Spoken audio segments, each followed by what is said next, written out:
Okay. What time do we have? Oh, one more minute.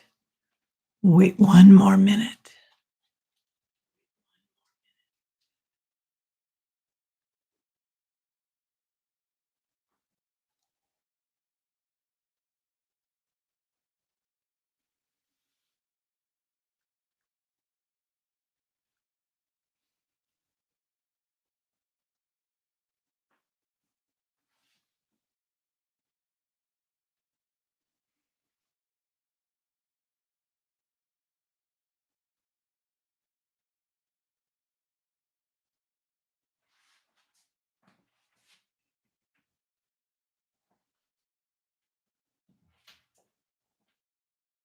Kind of feel on display a little bit.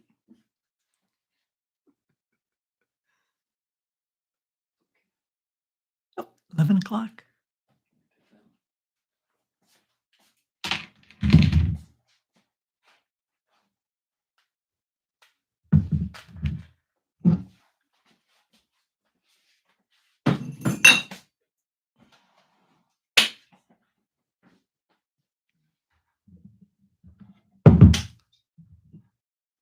Ah,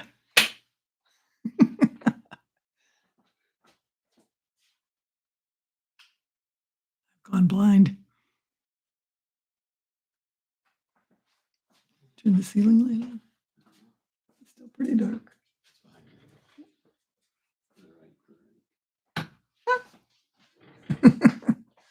Hidden buttons.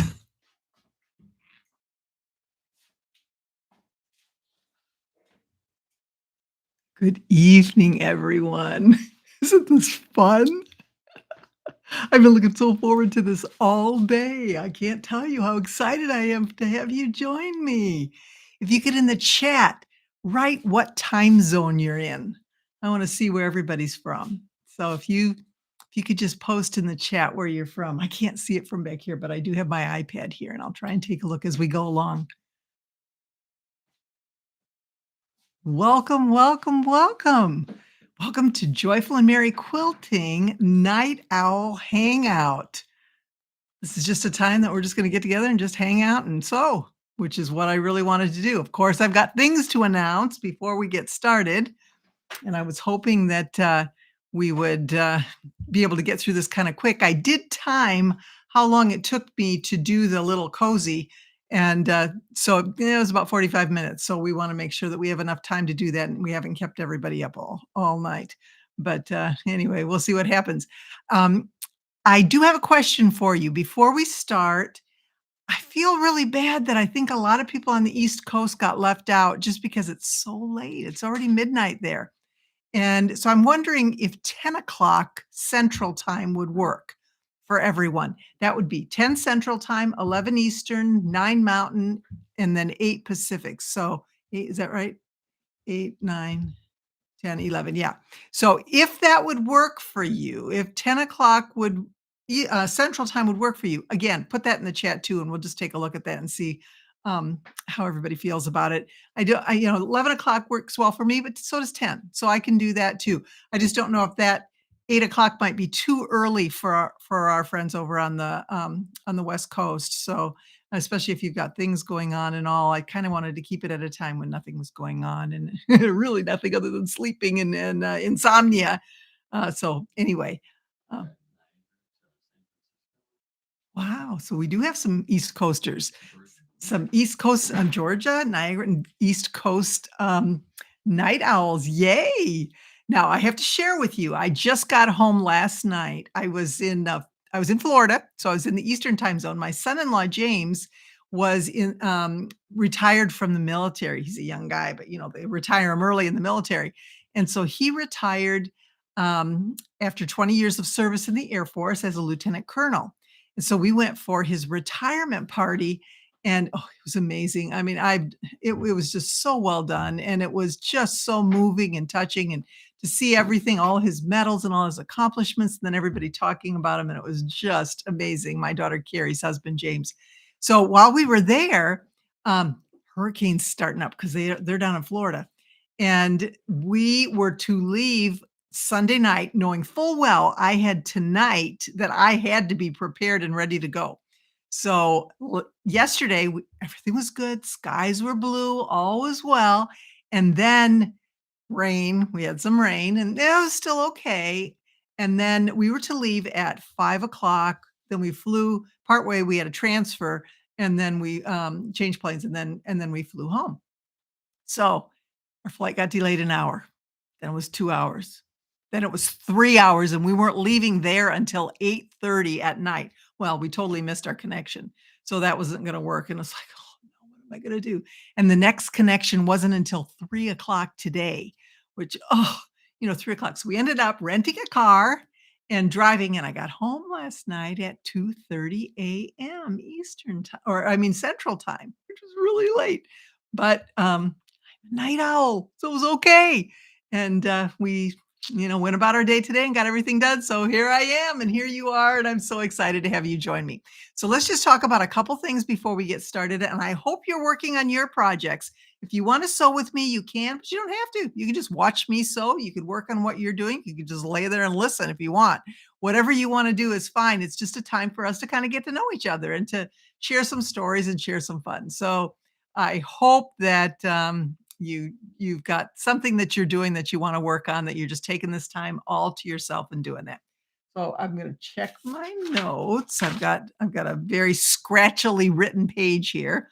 First of all, like and subscribe. We say that every time, but when you do that, then you get notified when we have, new content.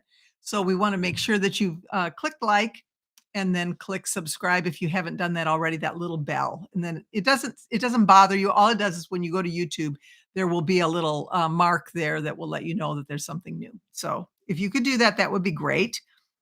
Secondly, we are going in the fall going to be starting up a beginning quilter course. And we want to start from the very basics, what tools you need, what machine you need, what you need to get going to become a quilter. And then we'll do a very simple project.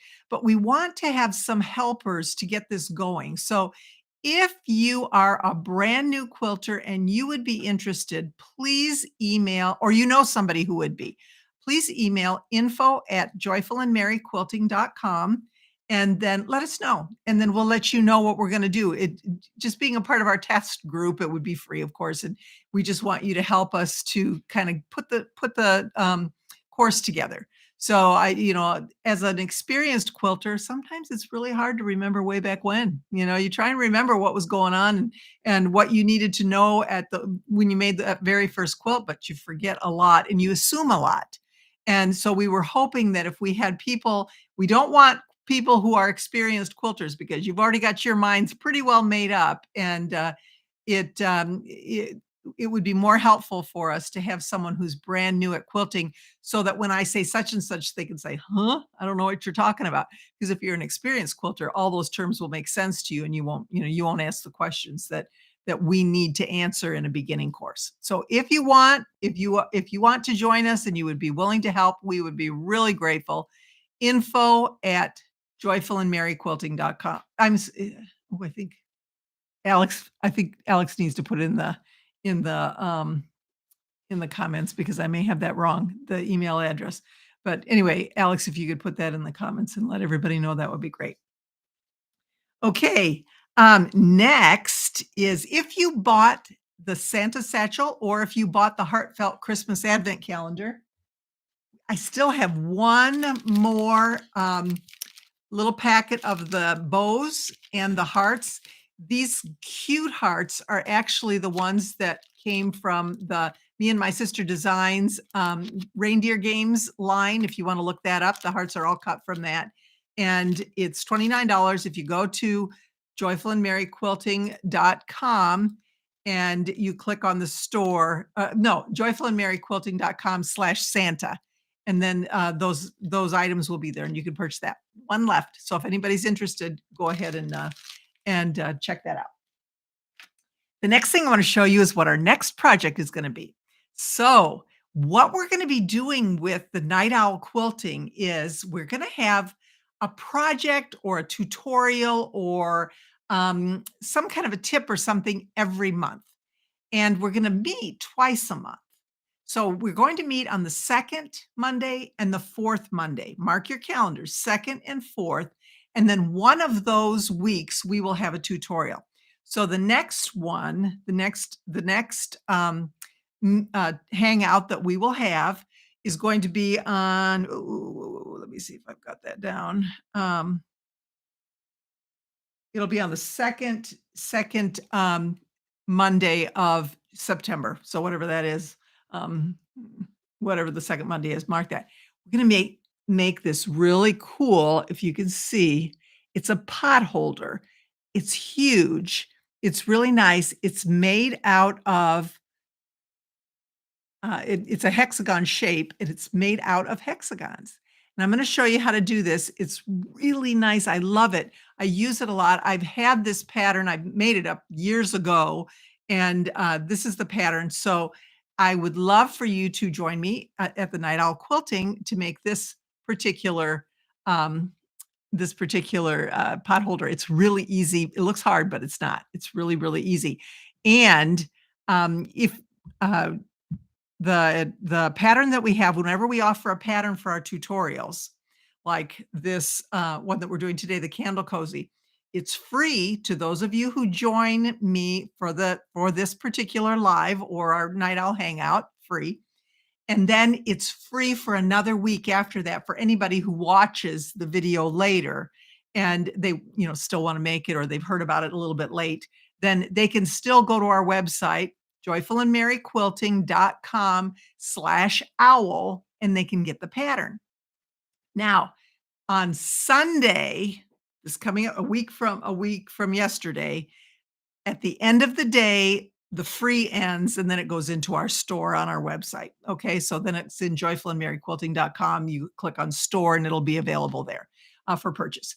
But before that, it's going to be free, and we'll do that with all of our patterns that we introduce here at this hangout. So we hope that you will download those patterns. All you have to do is go to the website. You put your email address in, so we know you're a real person. Somebody contacted us and said that they weren't willing to give their private information, but that's all you give. You don't give anything else. It's just the email address so that we know that you're not a spammer, that you're a real person, and we know where that pattern went. That's the only thing. So that this week's is going to be at most of you, I'm guessing, downloaded it. If you didn't, go to joyfulandmerryquilting.com/owl and get it.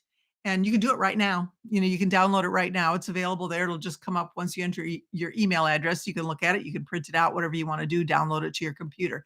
And then, like I say, it's not going to be free forever. So you'll just want to get it as soon as you can because it is so cute and it's so easy and it's so fun. And we're going to talk about that in a minute. Now, what?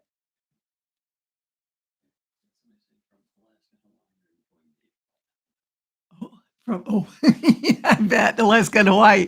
That is a good time. Okay, so we'll try and accommodate everybody. We're so excited. I didn't mean to forget you all over there. I'm really sorry. I know that the time zones extend far beyond the mainland, and we are grateful for your attendance. Thank you so much. Oh, wonderful. Okay, so I'm going to show you first of all the pattern that you downloaded is right here. And it's got, what is it? 8 pages. And why is it 8 pages? Because I am really, really wordy. And I want you to have every single detail so you don't make a mistake.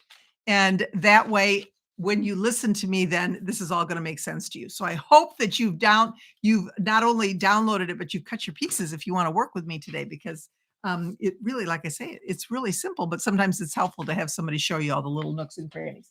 So that's what we're going to do here.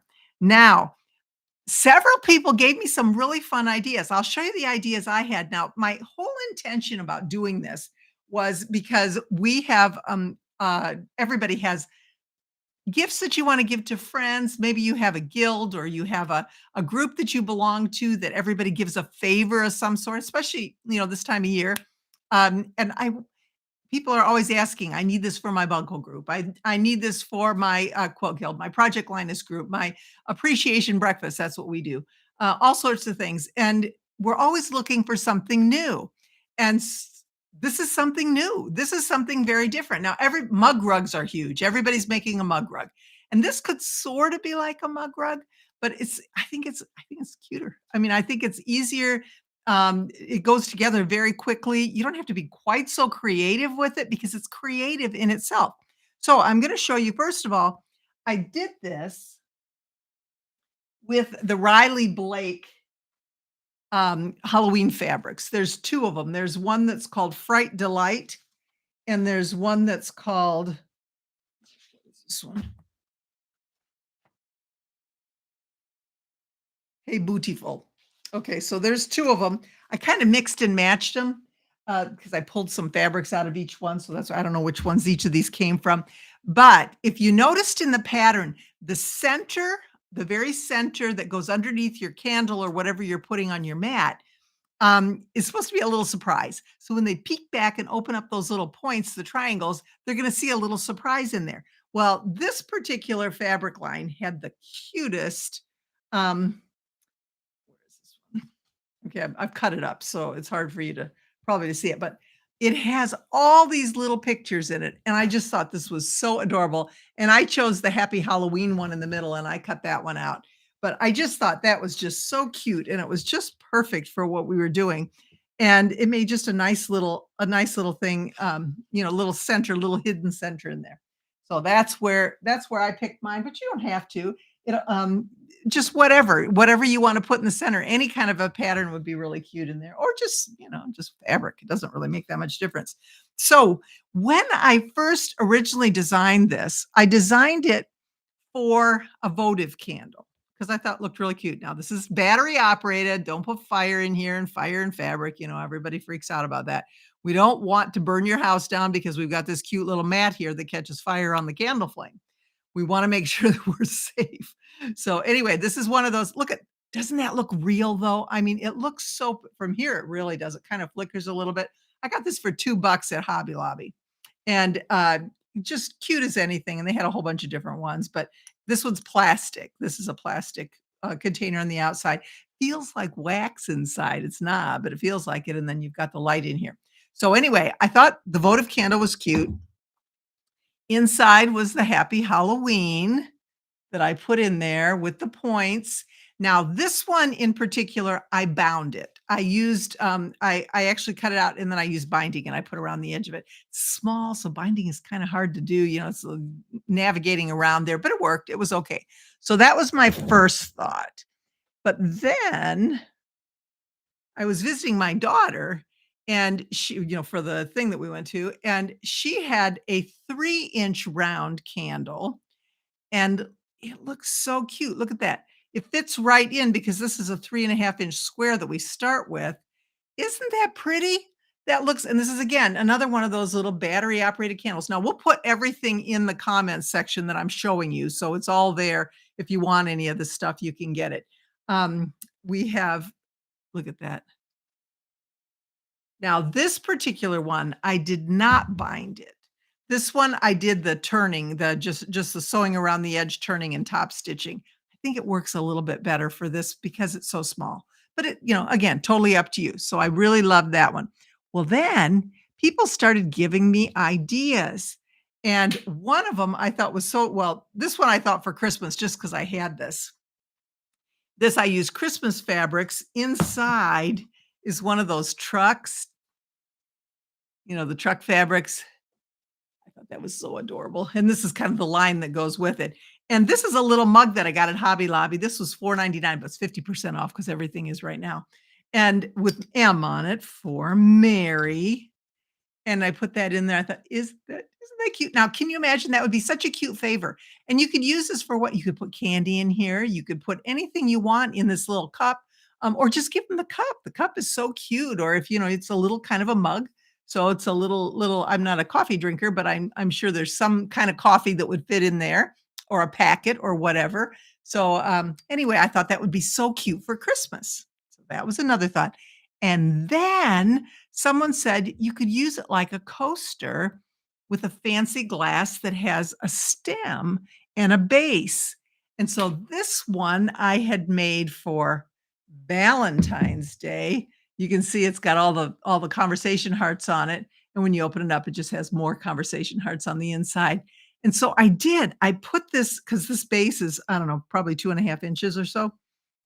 I put it in here Isn't that just so pretty? And you could use that as a coaster. Now, if you don't wanna make it quite so large, of course, you could cut it back. Looks pretty large. I like the look of that.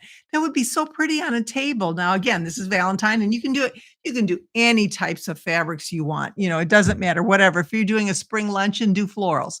If you're doing, something in the fall harvest, do those, fall colors, the autumn colors, the fabrics that are out there.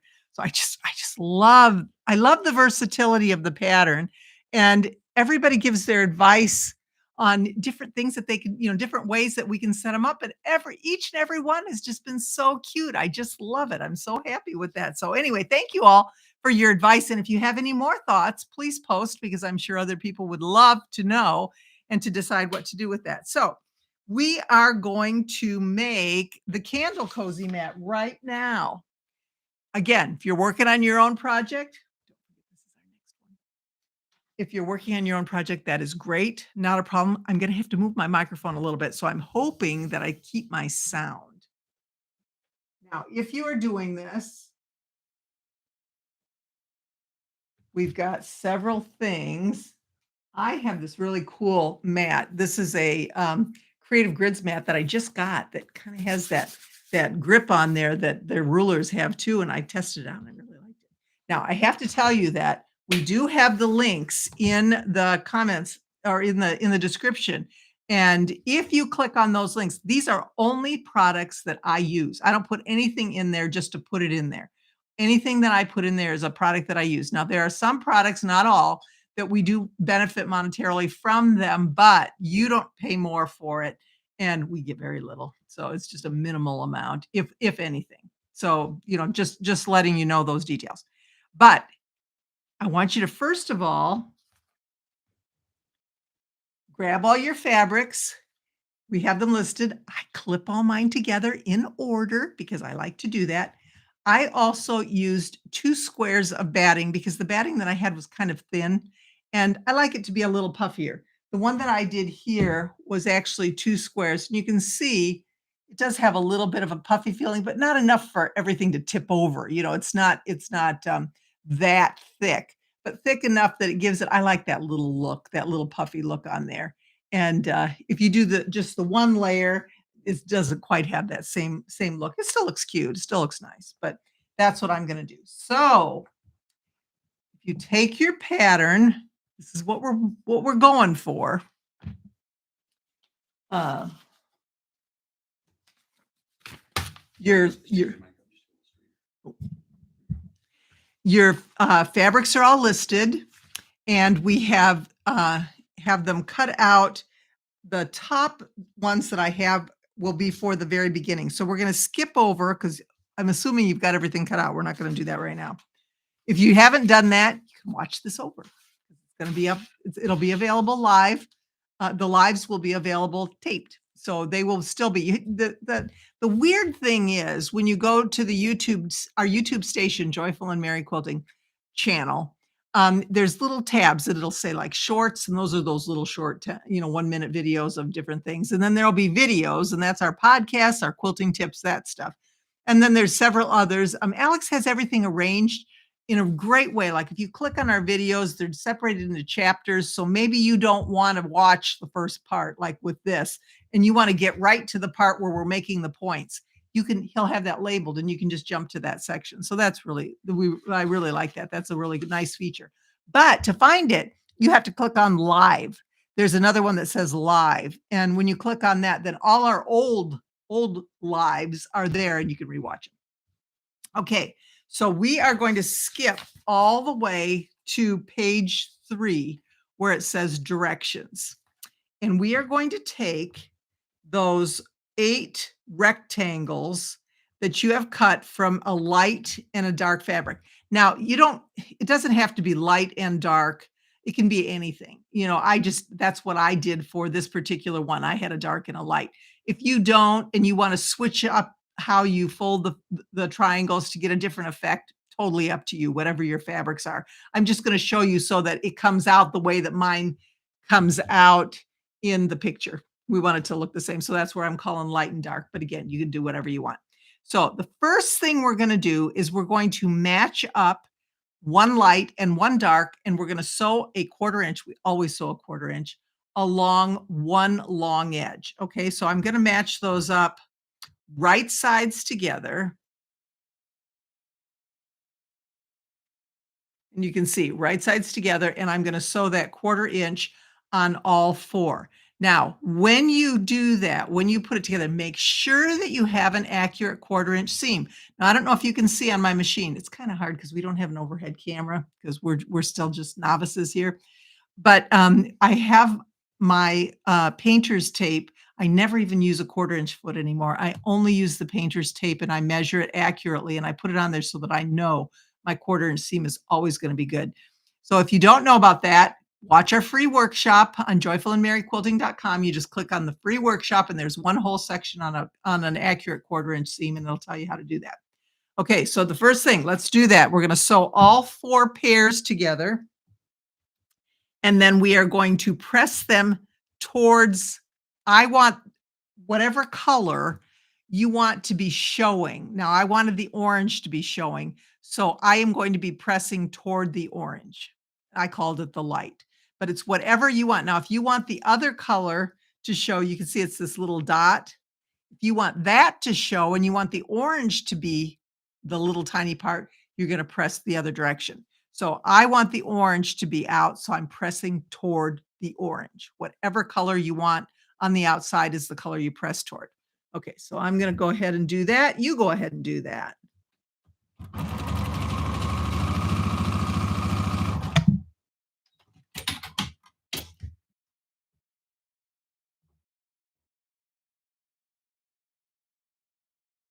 I have a different sewing machine I'm working on here, not my regular one. This was my old machine, and it is a Janome 6600. I have had this for years upon years, probably 20 years. And this is a workhorse. The only reason I got a new one was because I wanted to get a new one because it had some really cool features on it, like, the foot pedal that goes, up and down once you're finished sewing, it automatically goes up and you don't have to use the presser foot lift. But I'll tell you, I would not get rid of this machine, and I love it. Use it for my travel. It's a little smaller, but it is really heavy. Okay, I have my 4 pieces sewn together, and if they don't match or they're not exactly right, it's okay because they're not gonna be even once we press them, and you'll see what I mean. Now, I'm gonna press them all toward the orange, which means you when you're laying it on your pressing surface, the orange is on the top, you take your iron and you push it this direction so that the seam that's folded over is going toward the orange or toward your lighter fabric or whatever fabric you want on the outside. Okay. So I'm going to do that. Now, hopefully, you have used a pressing solution on all of your fabrics first. I like this. It's called Magic Premium Quilting and Crafting Spray or Mary Ellen's Best Press or something like that. It makes it so much easier to fold those points, to get those little points like really nice and sharp. So if you haven't done that, you can still do that as you're pressing. I hope you can hear me. I keep talking away. I actually when I'm pressing this particular thing because I want it to be crisp, I spray it over and over again. I spray it a lot. You're not gonna wash this. I mean, this isn't it can be washed, but chances are if you wash it, those these are gonna get a little bit wonky. So don't wash it, make another one. We don't have any wax dripping on it. We're only gonna take it out at Halloween. So hopefully we can keep it in good shape. Okay, so I have them all pressed, all 4. Now, keep as you go down in the pattern, it says, if you look at figure 4, what we're gonna do is I want this fabric to be that little teeny part right here, okay? So, that's all I want showing. So what I'm gonna do is I'm gonna fold it and don't I want it to be about an eighth of an inch. I've done it where I've done a quarter of an inch, and I don't like the way it looks. I think there's too much showing. So if you look between an eighth and a quarter, 3/16 maybe, you don't have to measure it. Just take a look. You just want them all to be the same when you look at it. And then you're going to press that just like that. Oh, to chain piece? Yes. This is very easy to chain piece also. I have a cutter on my machine. So I push the cutting button and it just cuts them so I don't have to. But if you don't, you all you do is you just keep them going right through. Pardon me.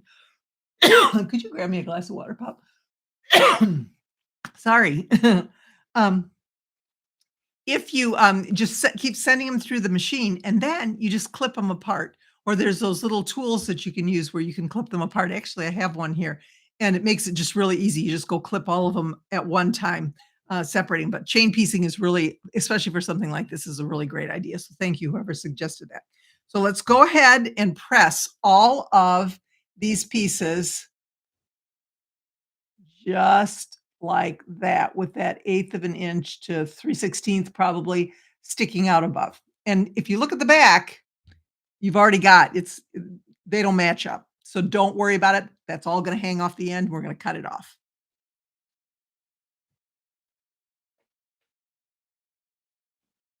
Oh, Alex put the correction where to get the hearts and bows. I'm sorry. I got that mixed up.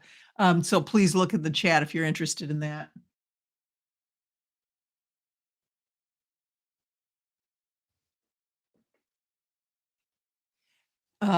Okay, so let's go ahead and finish up on this. Hit it with a little bit of spray, thanks. Just to stiffen it up, because when you fold it, you want it to stay together. And if it doesn't have that little bit of stiffness to it, it doesn't do it very well. So I'm going to keep doing that.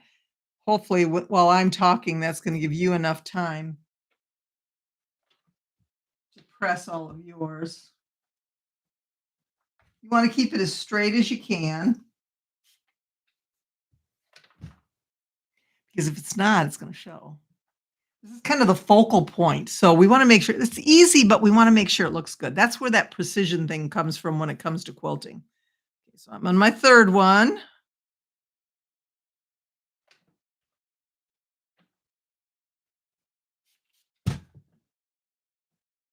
And we'll put the name of the fabrics and stuff in the description as well. So in case you're interested in any of these, I got them from Fat Quarter Shop. And again, everything that I have here, I bought. I didn't get anything for free. I bought it all. And it's stuff that I use that I would recommend to you. I am not going to tell you to buy something that I don't use. And a lot of times I make it.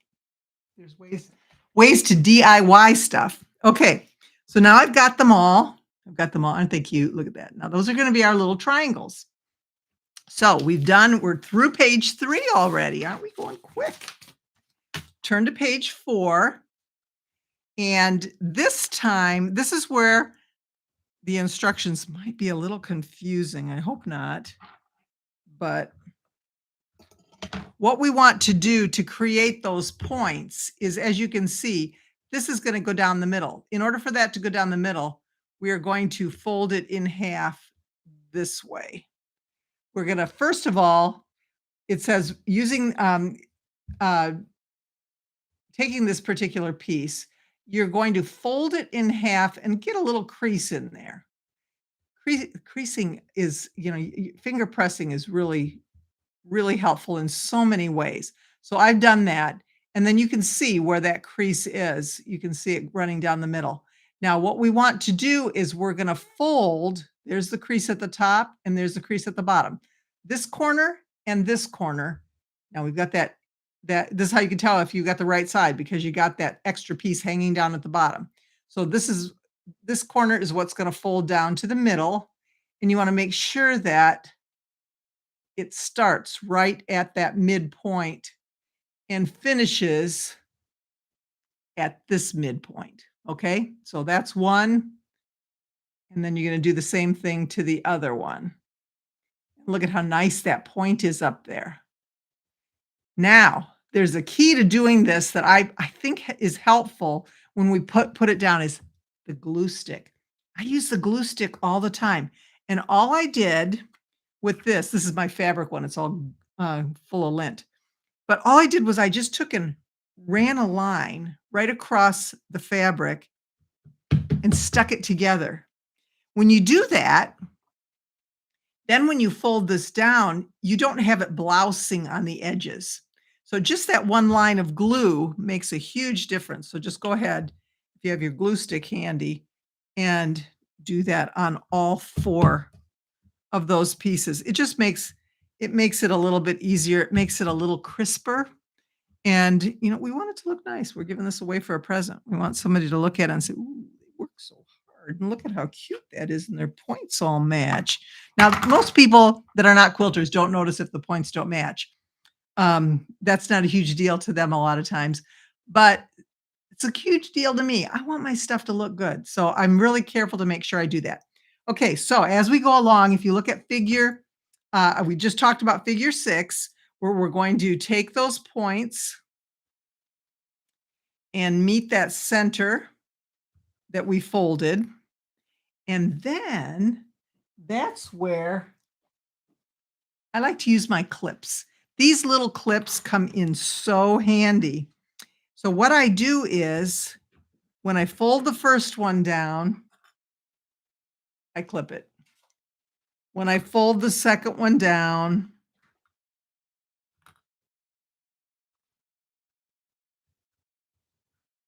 I'm going to clip the other side. Now, another double check on this is we want to make sure that these meet down here. If they're not meeting, that means one side is bigger than the other one. So that's where folding it in half right there is really helpful. So once you've folded this and you've clipped it, then you can go just do a little finger press. Go over and really press it on the ironing board. Take your clips out one at a time and press. And then squirt it again. Use your pressing spray. Give it another squirt just to make sure that you are getting that nice and flat. And look at that. I mean, that thing stays so flat and nice.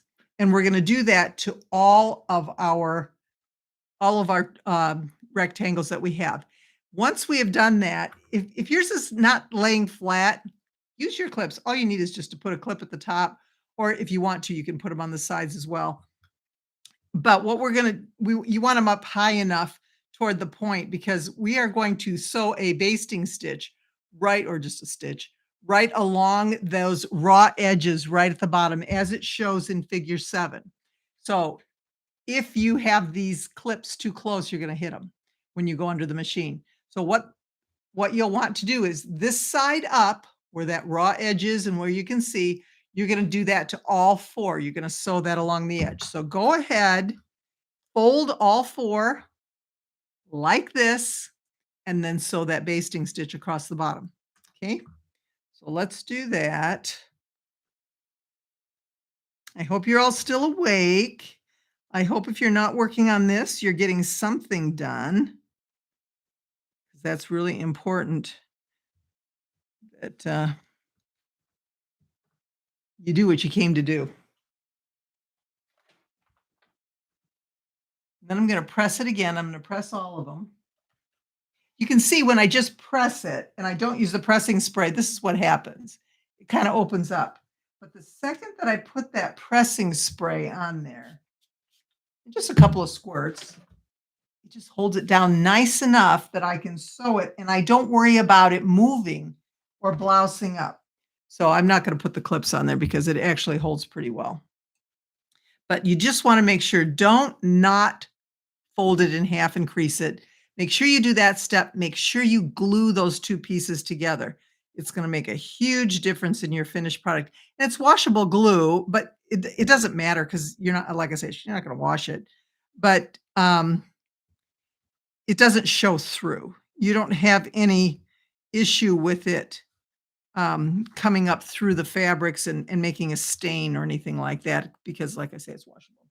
I use the Elmer's, just the school glue. This time of year that it's everywhere. It used to be when I would go in and get it would be 50 cents, and you get 3 of them, and now it's 2.29 and you get 3. But still, I mean, look at how perfect those are. And then I'm gonna do my last one. Once again, folding it in half, creasing it. The problem, again, if you don't use the glue, this piece can kind of come out of line. It can start to blouse in right at the bottom here, and when you put that line of glue stick, fairly close to the edge, not to the all the way, but closer to the raw edge than towards the folded edge, it really does work. And, I have to tell you, these little points are so fun. You can use them for so many different things. You can take and put like we did, in this particular thing, you have something hiding back in here. Well, I've made baby quilts with things like an I Spy hiding where they have to feel through it and pull that out. You can put anything in there. I did one for my little grandson, Thomas the Train. He loves trains. And I made them larger though. They were 6.5. So I had to make my points larger. But, he loved it, and he could just pick through there, and he could find, the hidden surprise that was underneath the fold, which is so cute. And again, you can do it with these small ones too, you don't have to, do the large size. Okay, so now I've got all these done. I am gonna sew that stitch along the bottom, and again, chain piece if you want. That's a really great idea, very helpful, goes quicker. And if you're making more than one of these and you're using fabrics um, that are the same, you can chain piece all of them. I mean, you just go, that will make your project come together so much more quickly. And the next step after this, is a little more individual, but this part, super easy, easy to put together. Okay. I'm trying to go slow so that you can catch up if you're working on your project, but if I have gone too fast, all you have to do is watch it again, just rewind and go to this chapter, and I can go through it with you one more time.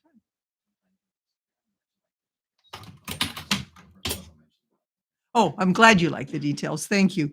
I hate when I learn something and there's too much skip over, too much assuming. And that's the thing with our beginning course. That's why we want to do that. So like I say, if you know anybody, this is what we want to do is we want to give everybody a start right from the beginning.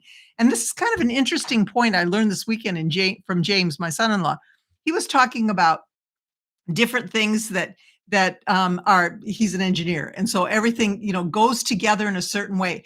You have to start with the very basics in order to get the big product in the end, which was his job and what he did. And too often we start in the middle and we don't know all those basics, and then we get frustrated and then we quit. That's the difficult part. We don't want to quit because we are frustrated because we didn't know what came first. So hopefully that's what our beginner course will do. And hopefully that's what I'm doing here. Okay, so now this is a fun part. Now we've got all these little pieces together. I'm gonna turn the page. And this is where painter's tape, I'm telling you, this stuff is amazing. And I use this a lot because it doesn't leave any residue. That's why I use it on my sewing machine. I use it on my fabrics. And for this project, it works really well.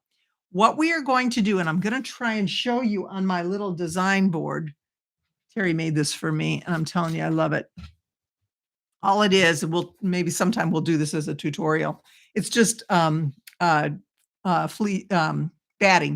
and it's on a cardboard. And then look at how pretty he made it. He taped it around in 2 different colors.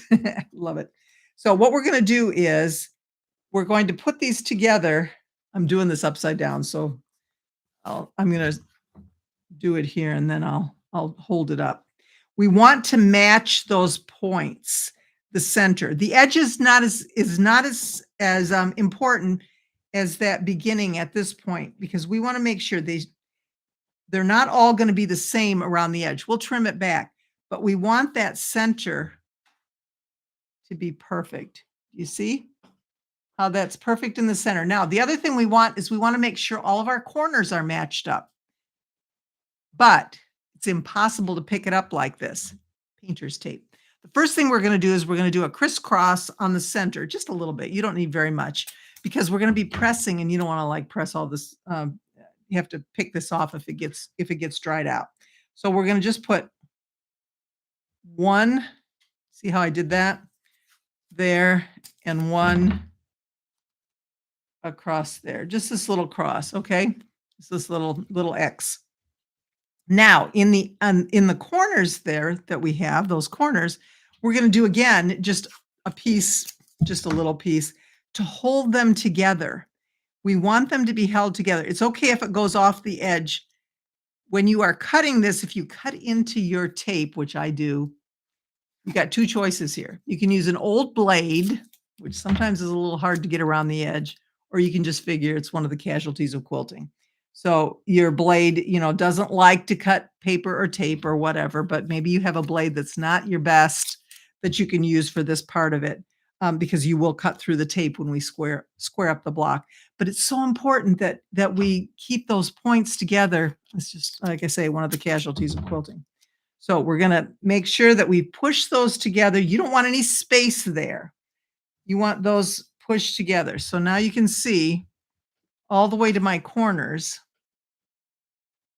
that it looks kind of terrible, doesn't it? But it's the tape. It's perfect in there. The tape's just, ripped.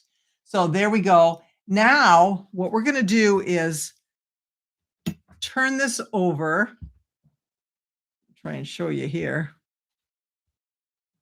And you can see those points meet nicely here. This doesn't show ever, but this just kind of shows you can see how I've got all my corners meeting, my center points are meeting. There's no space. You don't see any of the white showing through from the batting. Okay. So I've got this. I shouldn't retape a little bit here because they kind of came apart when I did the flip. I'm going to put that on my cutting mat. And now this needs to be 3.5 inches. Okay.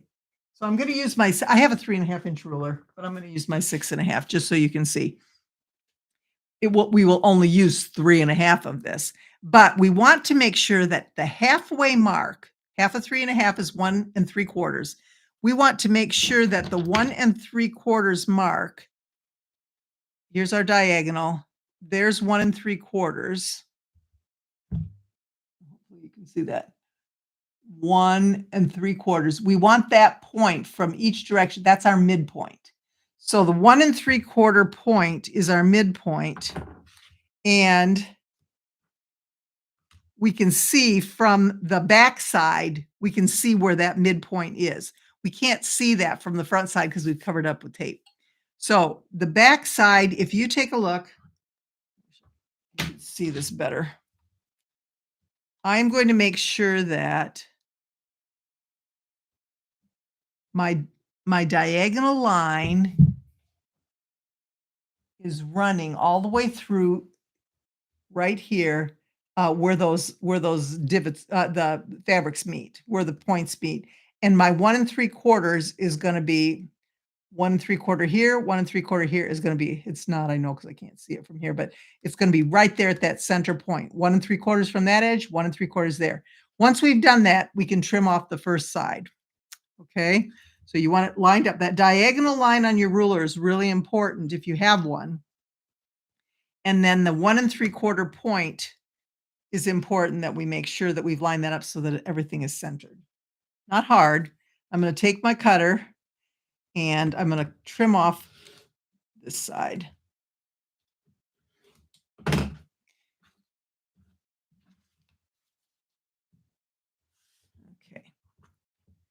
Now I'm not going to pick it up because it'll fall apart. So now I've got a rotating mat, but I've got really close quarters here. So my rotating mat, I'm going to swirl it around. Actually, I'm just going to pick it up because I don't have enough room. But I'm going to go this way. And now I have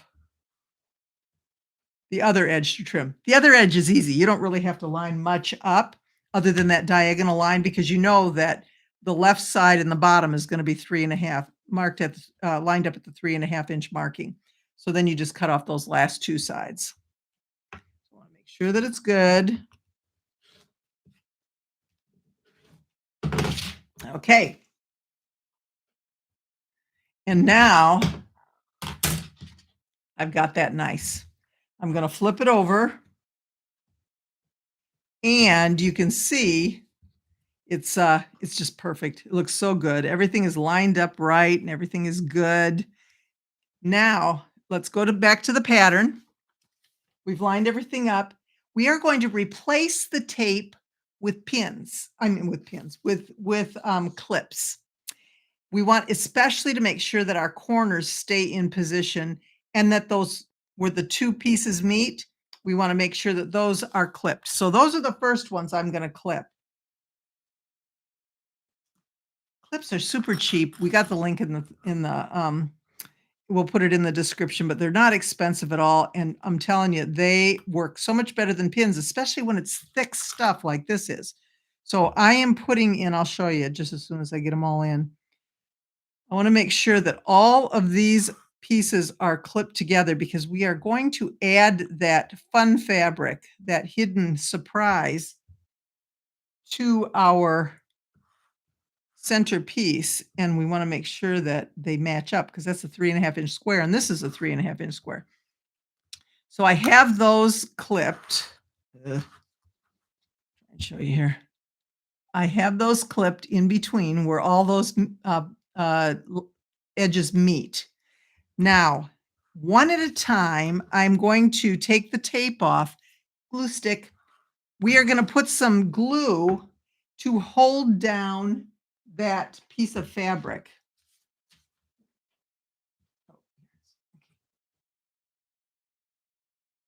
So here's at my Happy Halloween. It's 3.5 inches. Oh, shoot.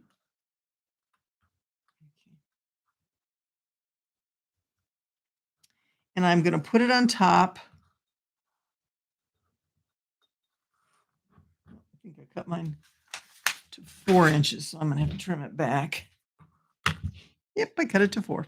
So let me trim that. I'm going to take a 1/4 inch off of each edge.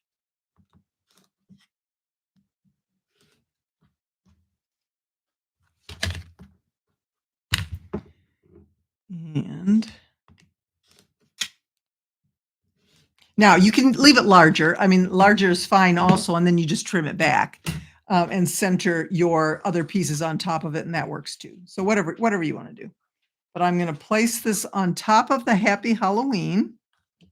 The Happy Halloween is right side up, and then these points are also right sides up. Okay. All right. So now replace those clips in the centers of each one of the matching folds. Okay. So I have those. I my tape is coming off the center, but I like to leave it in the center just because sometimes those points kind of get in the way when I'm sewing, but it doesn't it's up to you, whatever you want to do. Want to make sure that we adjust as needed to make sure that everything is still square. And it looks pretty good.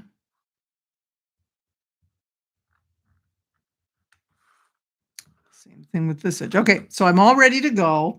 Now I'm going to remove the tape in the corners and I want to glue down these pieces so that they are flush with the edge of the corner point.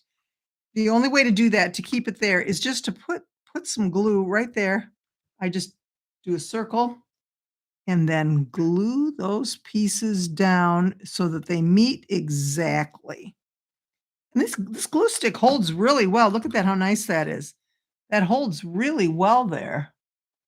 Do it to all 4 corners. Only do one at a time. Don't take the tape off until you're ready to do it because it can move. We don't want it to move. Now, same thing. I just like to do just a circle on there on that corner and then place those corner pieces down. Leave the clips on on the center part. Same thing over here, and you can see if you just went and sewed that, they'd be totally off. They would not meet because they pull apart. I mean, they're not hooked onto anything. And then my last one, once again, same thing. And once you do that, once they're all there, we're gonna do the same thing we did before. We are going to sew all the way around the edge as close to the edge as we can. If you take a look, we're already turning the page. We're to page 6 out of 8. We're doing good. Figure 11, just sew close to the edge, as close as you can get, and catching all those layers in. Now, you'll remove the clips as you go along, but don't remove them until you get to the point where you just can't advance any farther without removing the clip, because you just don't want things to get off course. This is where, if you want to, you can go ahead and put the tape, a piece of tape right back on in that middle, just to hold those middle pieces down because they tend to flop up. So go ahead and sew all the way around the edge and catch all those corner points and everything in your stitching.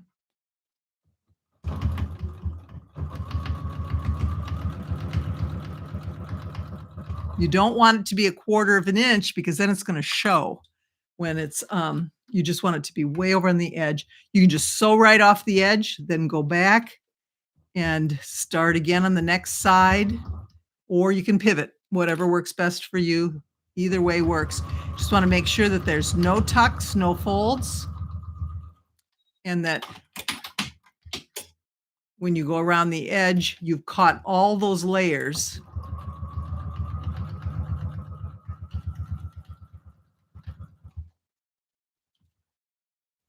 And I'm on my last side.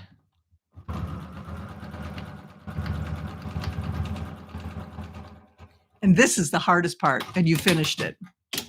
So, if you look, take that little piece of tape off, and there inside is our little happy Halloween, or whatever you put in there, Santa or a reindeer or a beautiful flower, a sunflower, or a bee, or whatever you put in the center. Something fun so that it gives it a little bit of character.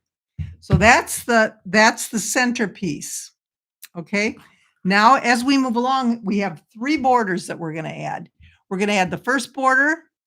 We always add the vertical sides first and then the horizontal, okay? Because it just looks nicer. So we do that. These are just a teeny tiny bit oversized. Make sure I've got everybody.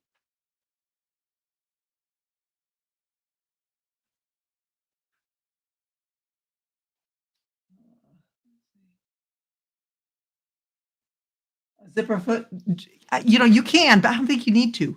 It's just your foot just holds it down just nicely. So I don't think you need to use a zipper foot when you go around. I think just going over to the edge, I've not had any trouble with it. And I don't like replacing my feet all the time if I don't have to.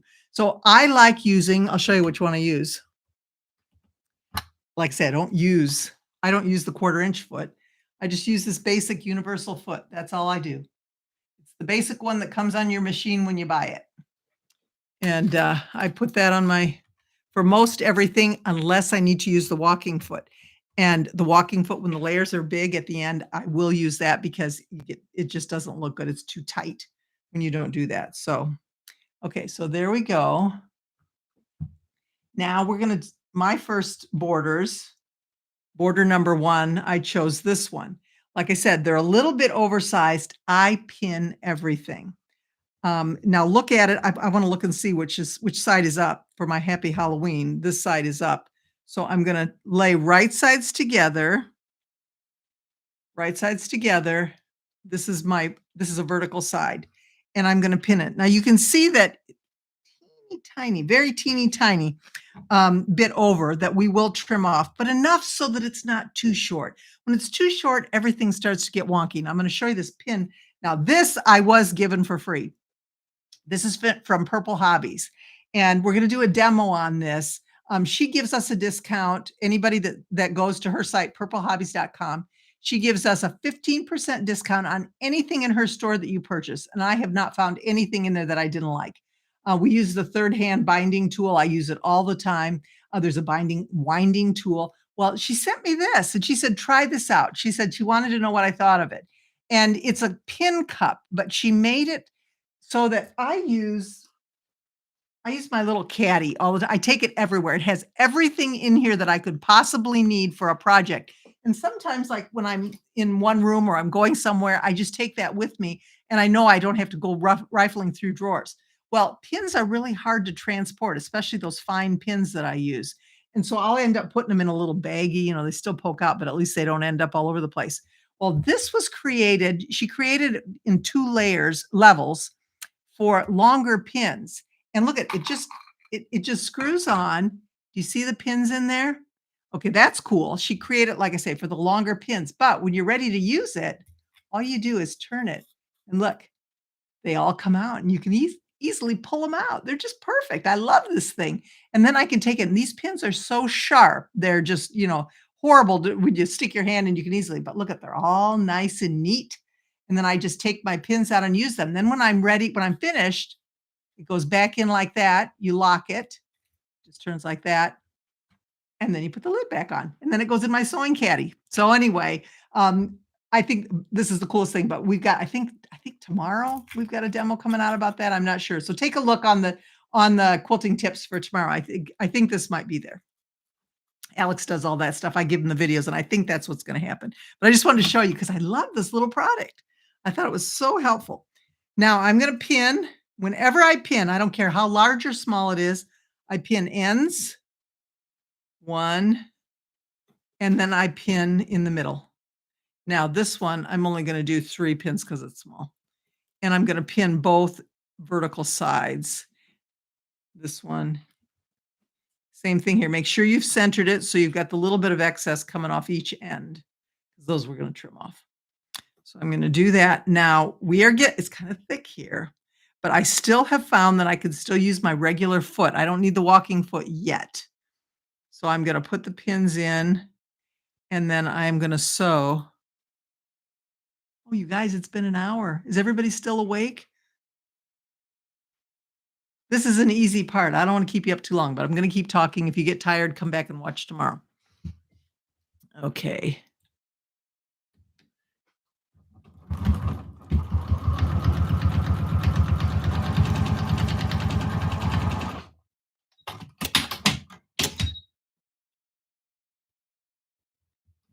Maybe you can sleep in tomorrow. It's only Tuesday. Nothing happens on Tuesdays. We don't even get good mail on Tuesdays. So, okay. So I have sewn those 2 pieces. I'm going to press them toward the border strips. Make sure that you don't have a tuck in there, that you press them nicely out. I like to set my seam first. It tends to make the thread just kind of melt into the fabric. So I do that. I just hold the iron on there for a second, then I open it up and I press it towards this. And then we're going to trim off the excess I like to use my long ruler for that. So be careful when you do this.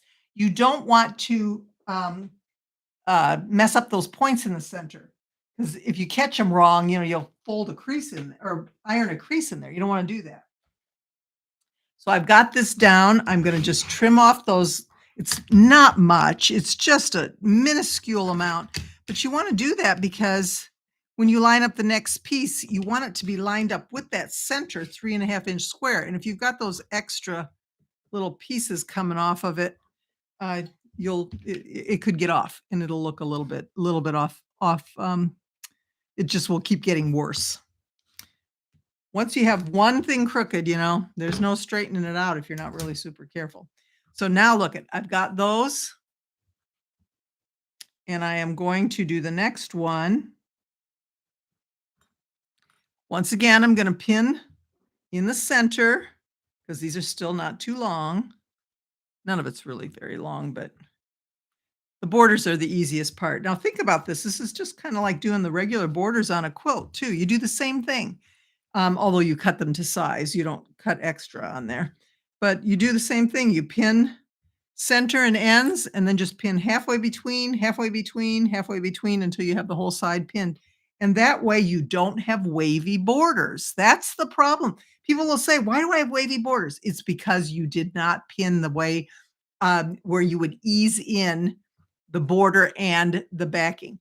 You just have to because your sewing machine, when it goes along, it pulls in a different direction and it will actually, your fabrics won't line up right unless you do a really good job pinning, so I always pin.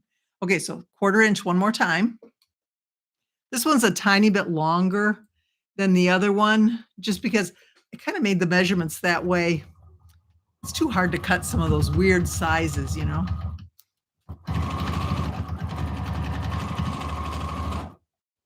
Isn't this the best time to quilt? It's so quiet. Nobody's calling, nobody's texting, nothing's on television.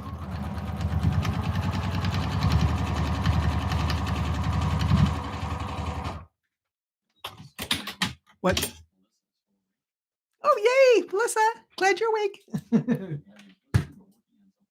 That's okay. If you're working on something else, Abby, that is not a problem because that's why we're here. This is a hangout. This is not a class.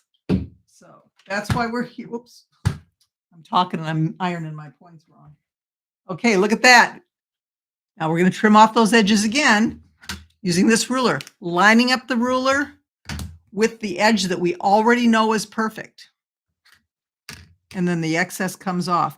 Now, the other thing you might want to do, if you look, this is going to be, since we cut these 1 1/4, this is going to be 1 inch now. So you want to just make sure that you've lined that up right all the way along the edge, because sometimes, you know, we sew, it gets a little bit off. And as long as we've lined our ruler up with those seams in the center, makes a huge difference. You know, we've got a lot of double checks when it comes to our cutting. So there, we've done the first one. Now we're going to do 2 more. Now the third one is actually a little skinnier, and the reason being, well, I'll tell you about that one. Okay, so now once again, this is our vertical, the short ones.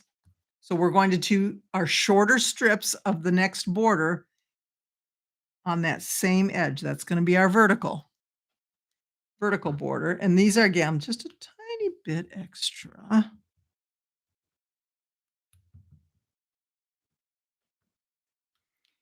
And the other side.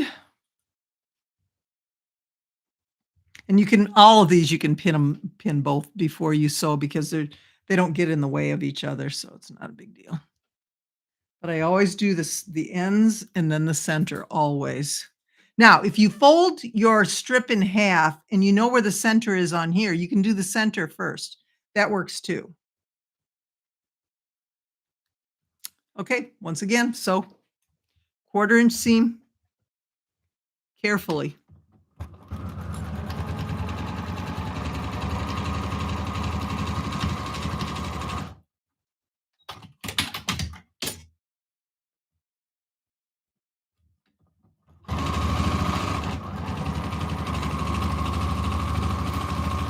Okay. Okay, I've done it. I'm going to set those seams by just holding the iron on, and then I'm going to press this one open.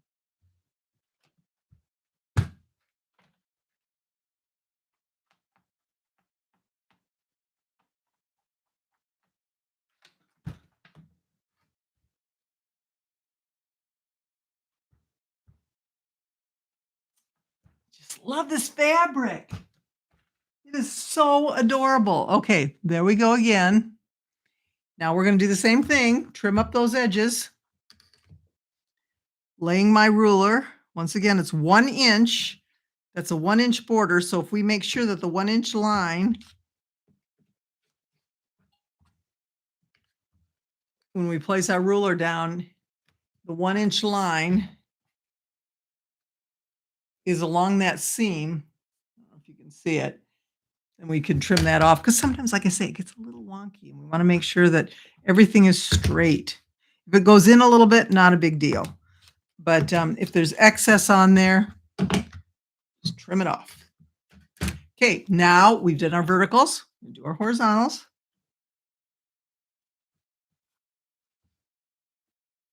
Little bit extra there.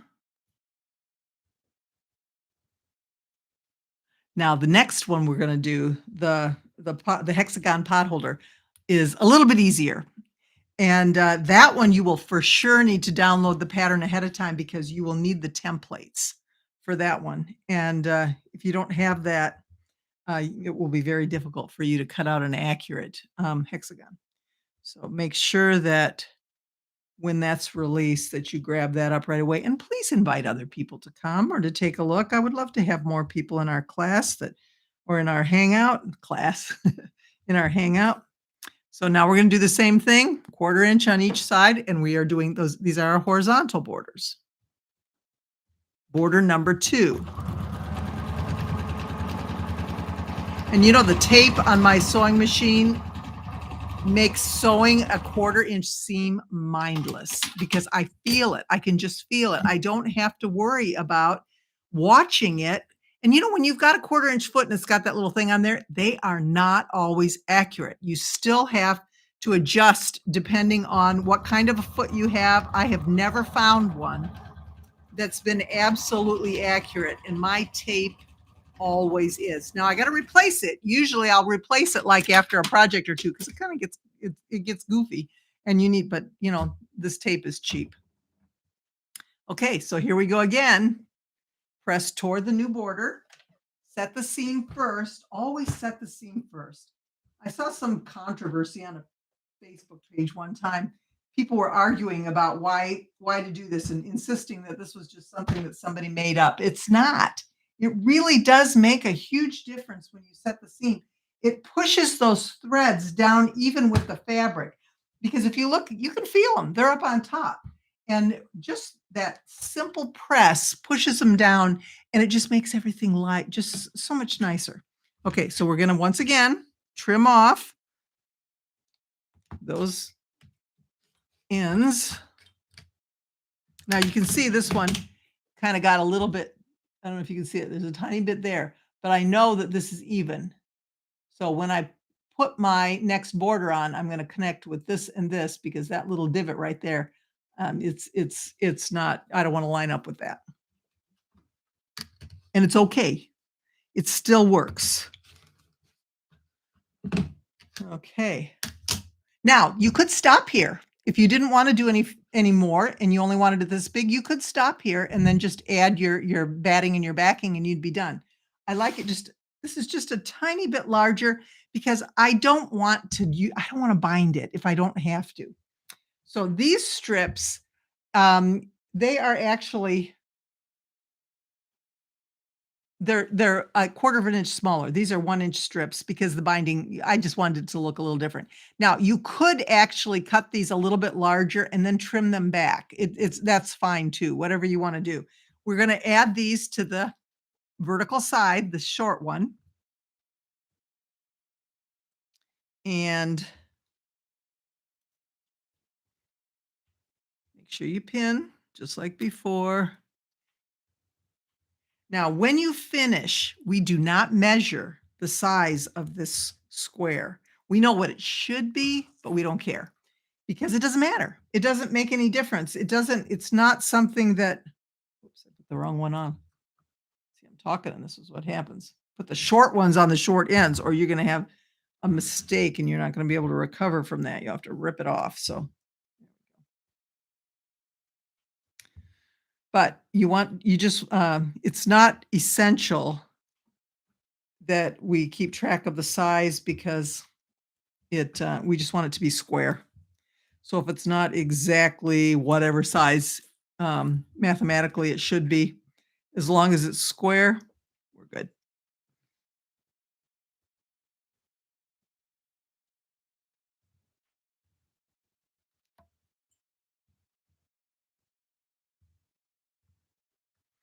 Okay, 2 more.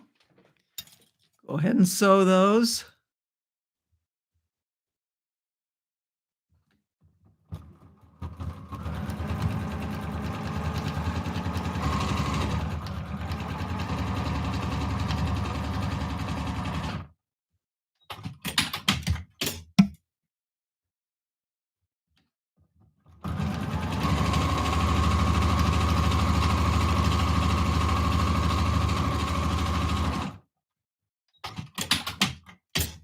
Same thing, set the seams, press them toward the new border. And all that means again is you've laid it out this way and you're going to push your iron toward that new border. Now you can see when you do this one, it's smaller. It's noticeably smaller, but it's supposed to be binding. It's like a faux binding, like a pretend binding.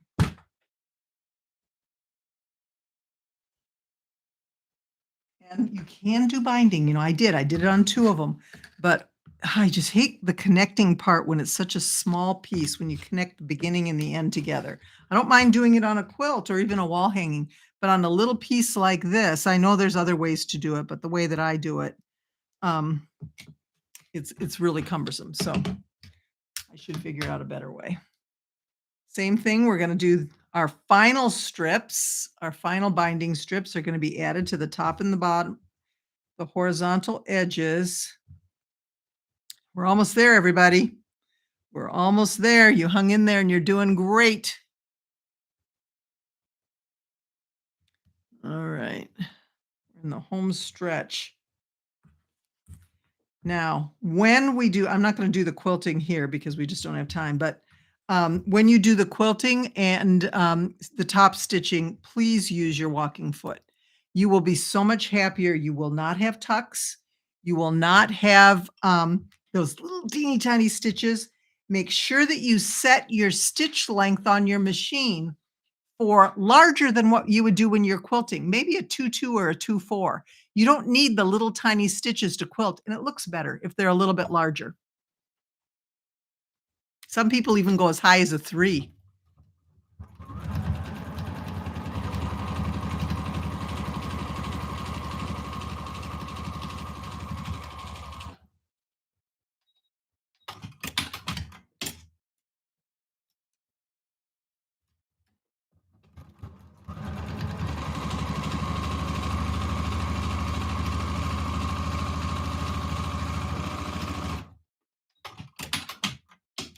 Okay, same thing. Gonna press towards the newly added piece after we set the seam.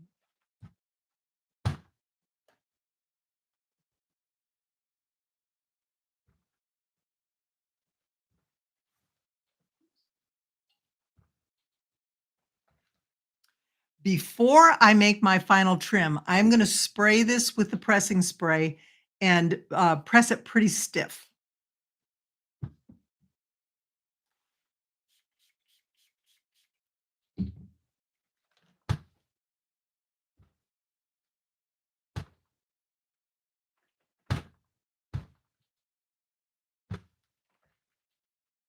See how nice that lays now? And I'm gonna do that final trim on those edges. Now this time our ruler, the marking that we're gonna line up with is 3/4 inches because this was a 1/4 inch thinner or skinnier than the previous borders. So when we line up the marking on our ruler with the seam, that's what we're gonna look for. And there we have that beautiful top. This is the top. Now, the next part is so easy. If you look at figure 18, we're going to place our batting. Now, I use 2, like I said, so you don't have to. You can use 1. I just like 2.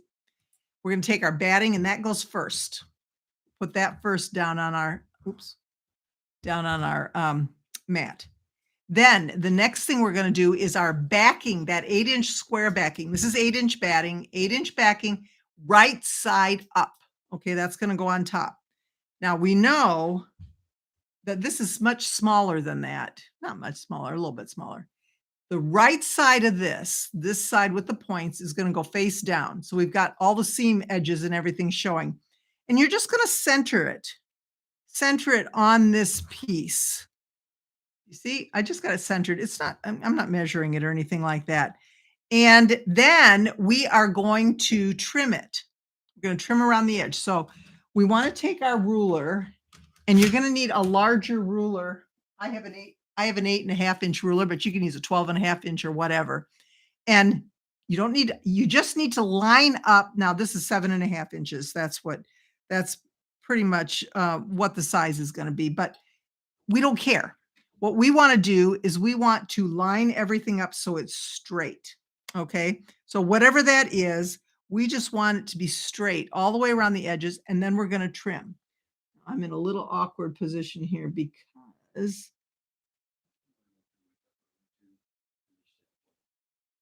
do I wake up early? No, I don't. I usually wake up about 8:15.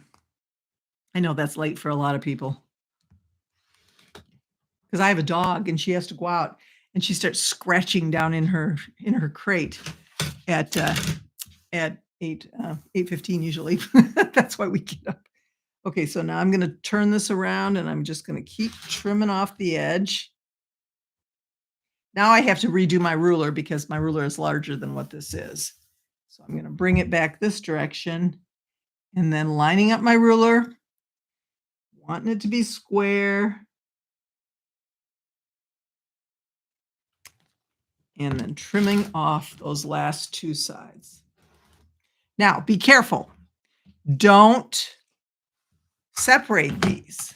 We're going to clip them because they're thick. You can pin them too, but I'm going to clip mine. And I'm going to clip all the way around the edge. Maybe 3, I don't know. 3 around the edge. What you want to do is you need to leave about a 3-inch opening to turn. So usually when I do that, I use pins in that spot, probably a flat head pin. Because that way I start at the flat head pin and I finish and I know there's going to be 3 inches left in there, okay? So we're going to go around. This, I think you need your walking foot for. I just think it's better. It just looks better. So yeah, I know it's a pain to unscrew it and, take it off and put it on there, but it really does. It really does look better. So anyway, we'll go all the way around the edge. We're going to leave that 3-inch opening. I say 3-inch, but 3 thumbs with 1, 2, 3. That's what I usually do. I don't measure it 1, 2, 3, and I leave that open.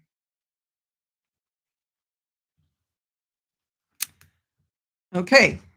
Now we're going to take and sew all the way around the edge. Now, first thing, check on the back and make sure that you caught all of the batting in there. You want to make sure that you don't have one that's folded over, and then you sew it that way. So make sure everything's in there. We are going to sew then around the edge and batting on the bottom because the batting stretches and we'll lose it'll come out wonky if we don't. So we're going to make sure that we just use our edge and we're going to go around. Now my sewing machine isn't too hard to switch to the walking foot. The issue is finding the box that has my walking foot in it. Is it sitting around? What in the world did I do with it? Well, shoot. Oh, all right. Here it is. Okay, so I'm going to quickly show you this part. If you are not to this part and you don't want to switch it up and you want to do it tomorrow, I just want to make sure that this is in the video so that anybody that's doing this can come back and look at it. Japan? What time is it there? 14. Really? Well, huh? 2:20. So that's a perfect time. Gee, you're just right in the middle of the day. How exciting. That's wonderful. What's the weather like?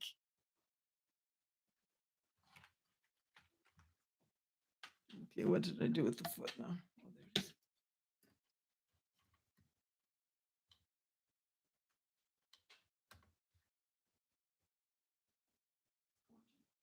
Is it really? Yeah, see, it's that way everywhere, isn't it? It's hot everywhere. Okay.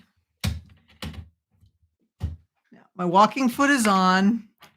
I put this in my box here because otherwise, what if I lose it? Which I really will. Now I'm going to start here at my pin and I'm going to finish at my pin and I'm going to do a little back stitch at each pin because when we turn it inside out, that can rip those stitches and we don't want to do that. So let's go ahead and sew around that edge. 1/4 inch.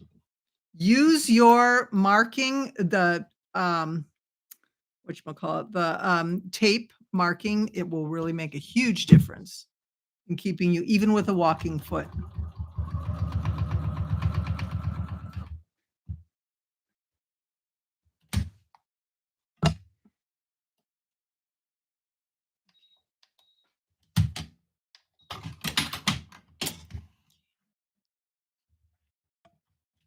Start over. Okay. Do my little bit of my back stitch and then I'm off. You're going to want to pull those clips out when you get close because they'll stop your machine from going. You can sew all the way off the edge. You don't have to pivot. That way you always know you've got a perfect point at the corner. Now, if you're good at pivoting, be my guest. But if you're not, or if you're a little nervous, you just sew off the edge, then put it back under your machine and go again.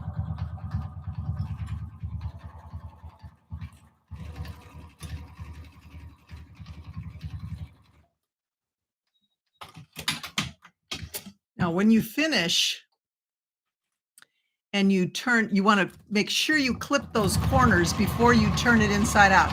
That's where a chopstick or a knitting needle or something like that then will help you poke those corners out. But you need to be really careful.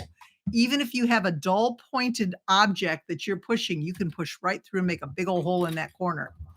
And how do I know that? Because I've done it. You want to make sure that you're very gentle when you do that. Okay. Now, when I say clip the corners, just take your little scissors or your rotary cutter. You can do that. And you don't want to clip the stitch. You want to clip almost up to it. Okay. Make sure you don't cut. So if you look here, I'm going to cut almost up to where the pivot point is. It just helps to eliminate some of that bulk when you're turning it right side out. Okay. So now I have done that. All my corners are clipped. I got to find my opening, which is right here. How do you turn it in? It gets wrinkled up when you do this. You can't help it. What I do is I go to the corner, the furthest corner, and I grab that corner and I pull that corner through the hole and then everything else follows. So just be careful. You don't want to yank it too hard because you don't want to, rip those stitches there. So we're pulling it all out. Isn't it pretty? Look at it. It looks so good. Okay. And we've got that faux binding showing up nicely around the edge. What we'll do when you quilt is I stitch in the ditch all the way around. Now you can do other things if you want, but the stitch in the ditch is super easy. And this is where I use a chopstick. So go get some Chinese food if you don't have one, and then save your chopstick. But then carefully poke that as square. It's not going to be perfectly square. It can't. Or Japanese. Do you use chopsticks? I don't know. We learn something new every day. Okay, so I'm going to put it, you see, it's not perfect. It's not going to be a point because, you've got fabric in there. So, but these work so well. They're not too sharp. Some people use these. That's a point turner. That works too. It's got a little point on the end of it, and you can poke that through and it works. It also works pretty well. I'm just used to the chopstick. That's what I've always used, but the point turner works well too. Okay, look at that. Do you see how cute that is? And there is our little surprise in the center. Now, we have to fold this in and stitch it. And the best way to do that is you just got to eyeball it. So you're going to fold that both sides until it's even and press it. So there, I folded it. I'm going to kind of finger press it a little bit. And take it to my ironing board and hold it. Don't burn your hand. And just crease that there. Because what's going to happen then is you're going to sew once again. And that zipper foot may help there. I don't know. I haven't had the need, but my walking foot I feel like is more important. So I guess I probably wouldn't use it there. And you can trim off these little threads later. But well, I can't stand it. I got to trim it off now.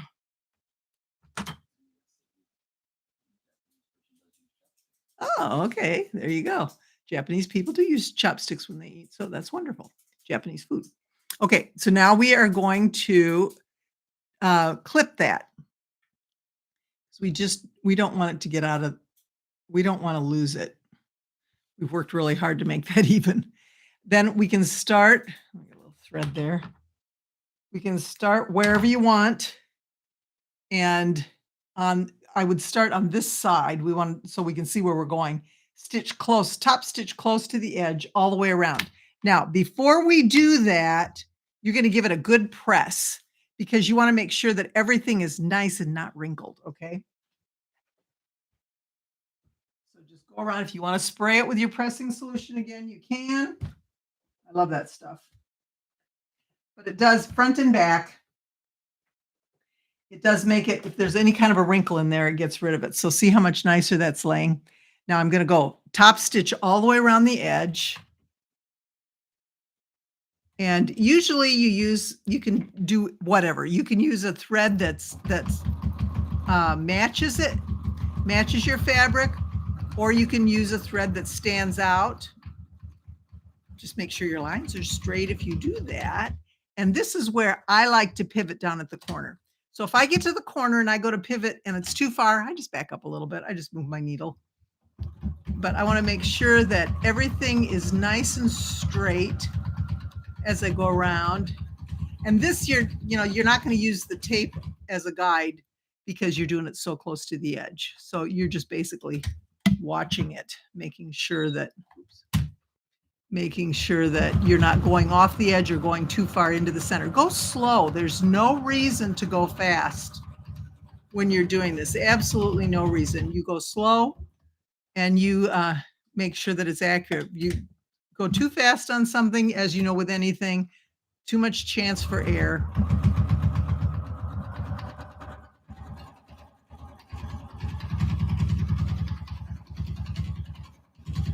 And I'm almost back to go.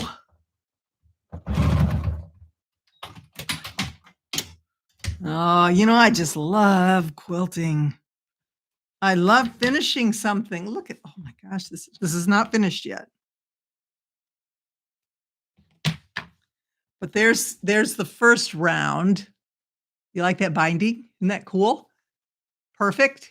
And then we're going to go ahead and we're going to go around here 1, 2, 3 more times. So let's do that and we will finish this really cool project.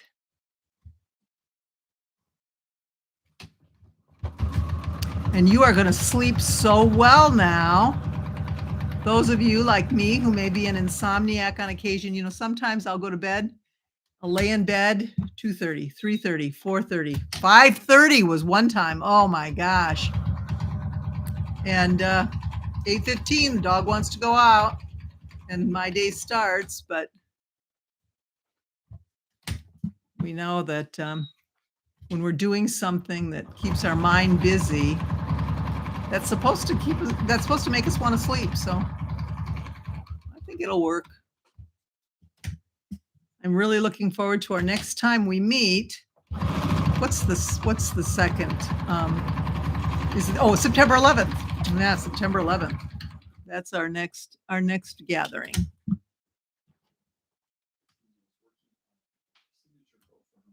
Oh, how wonderful. CJ, signature quilt for your mom. That's wonderful. I love signature quilts. I'm sure you watched my podcast where I talked about the signature quilts. Okay, I finished one edge. I love them because they just bring quilting full circle. All the work that you do to put the project together, and then everybody signing it and just giving their love to the person who gets it and their good wishes. I just think that's just the best. I've made lots and lots of signature quilts, and I love doing it, and I love presenting it. I think the presenting part is really wonderful. I'm in kind of an awkward position here because my sewing machine is up kind of high in its back so that you can see what I'm doing, and so I'm looking kind of. It's hard for me to see a little bit of it, but it's okay.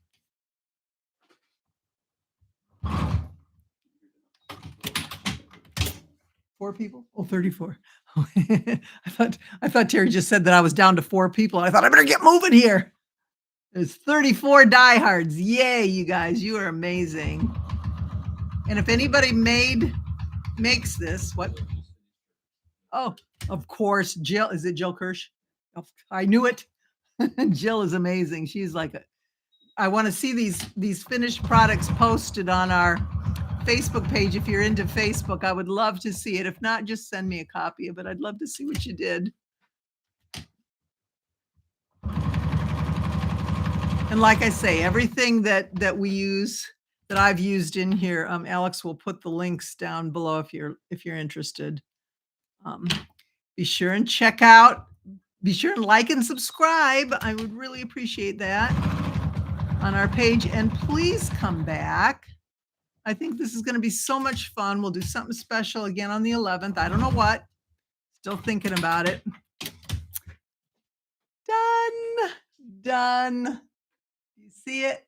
Oh, and there it is. Happy Halloween. Now we can do again whatever you want, but thank you everybody for joining me. This has been so much fun. I hope you'll come again. My sewing room is being remodeled right now, so we're kind of in a mess, but it's going to be better. And as soon as it is, I'm going to show you around. But thank you all so much for coming. Thank you for your conversation, and hopefully I'll go back and read and see what you had to say because I can't really see it while I'm sewing. But Terry's been giving me the updates as we go along. But anyway. Oh, you're everybody is welcome to do whatever you want. You can watch, you can listen, you can let me sing you to sleep with my boring voice. You can work on your own project. You can work on my project. It's just getting together and kind of getting to know each other here. So this is just kind of our beginning, but I hope it's a beginning of many. So again, we'll see what happens here. I like the 11 o'clock time slot, and if that works for everybody, especially our West Coast and beyond, maybe that would be a good time to stick with it. A lot said 10. A lot of people said 10. Well, maybe we'll try 10. We'll see. 11 is a little late, I know, for those of us here and over. So we'll see. I think that could be good. Anything else that I missed?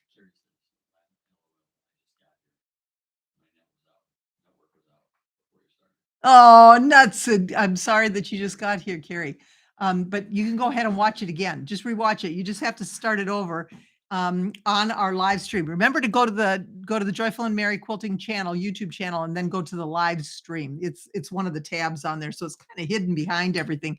People don't often see that. So anyway, we had um, oh, Jodine, I'm so glad you're here. I'm so glad you guys all came. Thank you so much. You just made my absolute day. I am so happy. I am very joyful. I am always trying to be joyful.